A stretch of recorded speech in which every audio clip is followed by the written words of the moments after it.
بلاول بھٹو کا بیان ہے کہ جی اتحادی حکومت 16 ماہ میں اداروں کو ان کی حدود میں رکھنے میں کامیاب نہیں ہو سکتی۔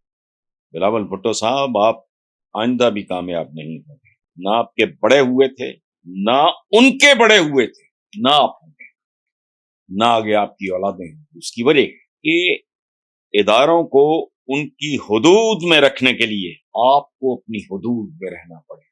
ایکسیڈنٹ کیسے ہوتا ہے؟ دونوں میں سے کوئی ایک پارٹی ہے جو اپنی حدود سے نکل جاتی ہے، ختم ہو گئی بات، سپیڈ میں تجاوز کر گئی، سائڈ پہ تجاوز کر گئی، جدر حادثہ ہو گیا، ختم۔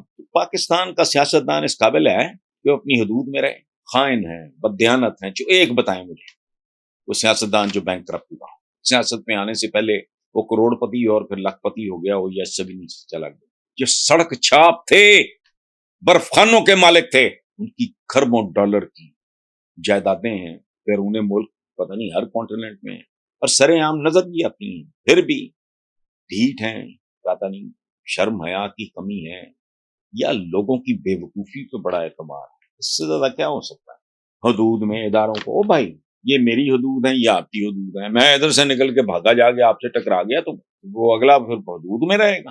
حدود، اور یہ آتی ہے تہذیب کے ساتھ، تجربے کے ساتھ، سنجیدگی کے ساتھ، توازن کے ساتھ، تدبر کے ساتھ۔ وزیر اعظم شہباز شریف نے کہا کہ چینی سرمایہ کاری سے پاکستان کا منظرنامہ بدل گیا، کئی مسائل حل ہو گئے۔ یہ ایک شیلو سا سٹیٹمنٹ ہے، doesn't make really any sense. Pakistan کا منظرنامہ اس دن تبدیل ہوگا۔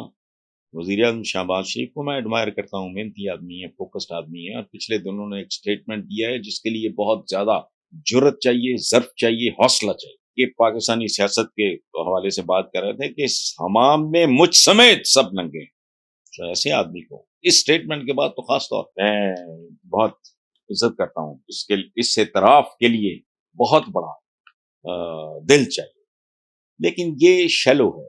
پاکستان کا منظرنامہ ابھی کہاں بدلا ہے؟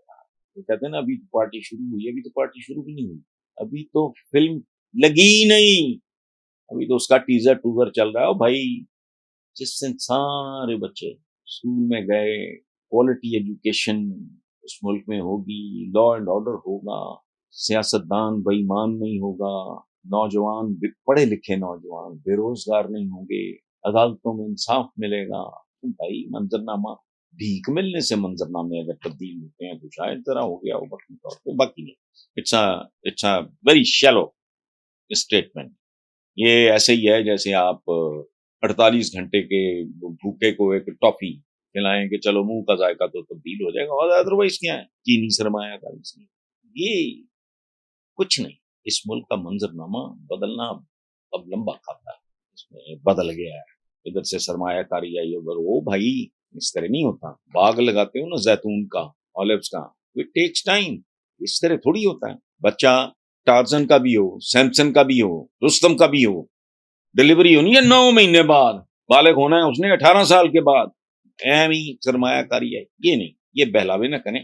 وہی سٹانس شہباز شریف کو رکھنا چاہیے کہ مجھ سمیت، یہ اعتراف ہے۔